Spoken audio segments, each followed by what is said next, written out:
Aujourd'hui, nous allons voir comment réduire une fraction à sa plus simple expression. Donc, dans la vie de tous les jours, nous utilisons généralement des demi. Nous utilisons aussi des tiers et nous utilisons des quarts.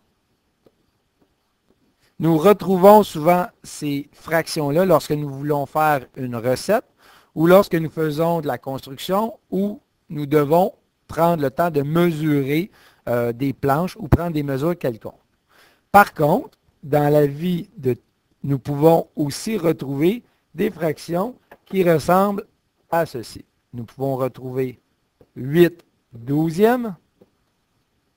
Nous pouvons aussi retrouver 15 25e. Et nous pouvons aussi retrouver 18 36e. Lorsque nous avons ces fractions, il est beaucoup plus difficile de se faire une image en tête. C'est pourquoi nous devrons la réduire à sa plus simple expression. Et pour y arriver, il y a deux façons. La première façon, si nous prenons 8 douzièmes, nous pouvons utiliser nos jaloux que nous avons déjà vus dans le passé. Les jaloux consistent à diviser le numérateur et le dénominateur par le même nombre. Donc, cette fois-ci, nous pourrions diviser 8 et 12 par 2. Et nous nous retrouvons avec une nouvelle fraction qui est 4 sixièmes. Dans ce cas-ci, 4 sixièmes n'est pas la fraction à sa plus simple expression qui est réduite. Donc, nous devrons encore une fois venir trouver un autre nombre qui divisera le numérateur et le dénominateur. Donc, encore une fois, nous pourrions diviser le tout par 2.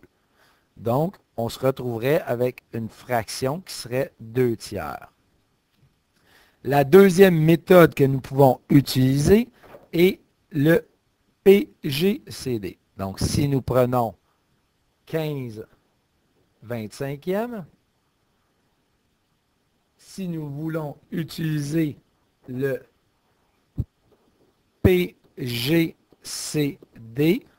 le plus grand commun diviseur, pour y arriver, je devrais trouver les diviseurs communs de 15 et de 25. Donc, pour 15, nous avons 1 et 15. 1 fois 15 donne 15. Et nous avons 3 et 5. 3 fois 5 donne 15. Nous ferons la même démarche pour 25. Donc, les diviseurs de 25 sont 1 et 25. Et nous avons 5 fois 5. Une fois que nous avons trouvé les diviseurs de ces deux nombres, nous devons retrouver le plus grand commun diviseur. Nous avons ici le 1 et nous avons le 5. Donc, le PGCD est 5. Je prendrai alors le 5 et je viendrai diviser mon numérateur par 5 et mon dénominateur par 5. Et j'arriverai avec une fraction à sa plus simple expression, donc 3 cinquièmes. De cette façon, il est beaucoup plus simple de se faire une image de 3 cinquièmes, beaucoup plus que 15 25e. Finalement, si nous voulons utiliser le même processus pour notre dernière fraction, 18 36e, nous devrons trouver le PGCD, c'est-à-dire le plus grand commun diviseur de 18 et de 36. Donc, les diviseurs de 18 sont 1 et 18, 2 fois 9, et nous avons 3 fois 6. Nous ferons le même processus pour 36. Nous trouverons les diviseurs de 36. Nous avons 1 et 36. Nous avons 2 avec 18. Nous avons 3 et 12, 4 et 9, et finalement 6 fois 6.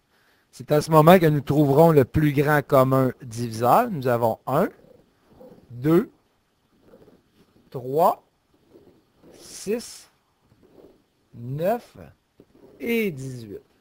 Donc, 18 est le PGCD. Je prendrai 18 et je viendrai diviser mon numérateur par 18 et mon dénominateur par 18 et j'arriverai avec une fraction à sa plus simple expression, c'est-à-dire une demi. Comme j'ai dit plus tôt, il est beaucoup plus facile de se faire une image d'une demi plutôt que d'une fraction de départ qui était 18/36e.